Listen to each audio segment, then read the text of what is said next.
دعوت اسلامی کے شعبہ انٹرنیشنل افیئرز کی دعوت پر ملک یمن سے معروف عالم دین الشیخ الحبیب المنصب محمد بن صالح العطاس مدظل العالی اور ان کے صاحبزادے الحبیب علوی بن محمد العطاس کی امیر اہل سنت کے گھر پر تشریف آوری ہوئی، جہاں امیر اہل سنت دامت برکاتہم العالیہ نے خوش آمدید کہا۔ اس موقع پر خلیفہ امیر اہل سنت حضرت مولانا حاجی عبید رضا عطاری مدنی مدظل العالی، نگران شورا مولانا محمد عمران عطاری، رکن شورا حاجی رفیع عطاری اور دیگر بھی موجود تھے۔ دوران ملاقات دعوت اسلامی کے دینی و فلاحی کاموں کے حوالے سے گفتگو کا سلسلہ رہا۔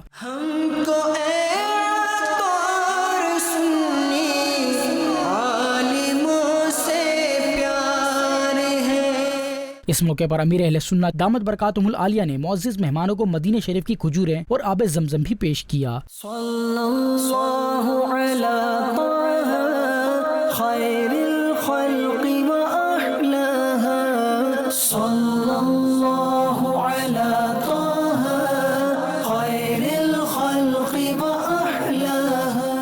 آخر میں امیر اہل سنت دامت برکاتہم العالیہ نے الشیخ الحبیب المنصب محمد بن صالح العطاس مدظل العالی کو مکتبۃ المدینہ کا قرآن ڈیجیٹل پین بھی تحفے میں پیش کیا۔ ہمارے علماء پیارے علماء۔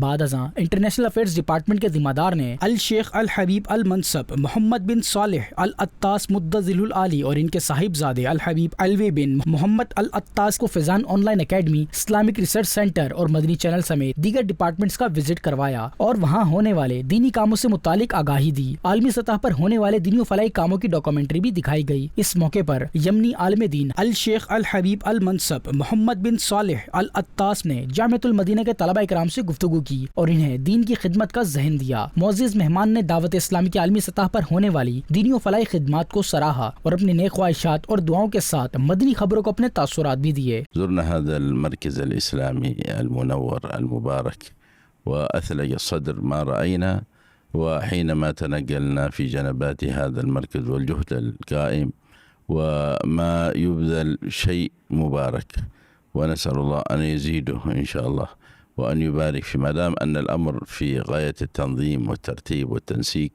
وحسن الترتيب للأشياء ووضعها في محلها، تكون إن شاء الله زيادة.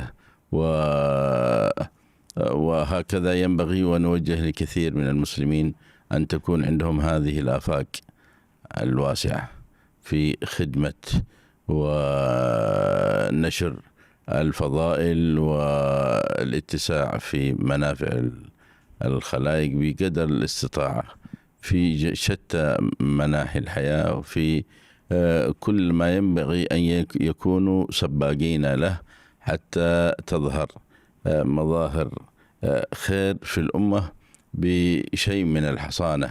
نسأل الله أن يبارك في هذا المعهد وفي القائمين عليه، في الشيخ إياس، نسأل قادر أن الله يبارك فيه ويمده بكمال الصحة والعافية، وأولاده وجميع القائمين بجانبه وكل من كان مساهما في هذا المركز الاسلامی، نسأل اللہ ان یوفق الجمیع۔ آخر میں انٹرنیشنل افیئرز ڈپارٹمنٹ کے ذمہ دار نے معزز مہمانوں کو تحائف پیش کیے اور الوداع کہا۔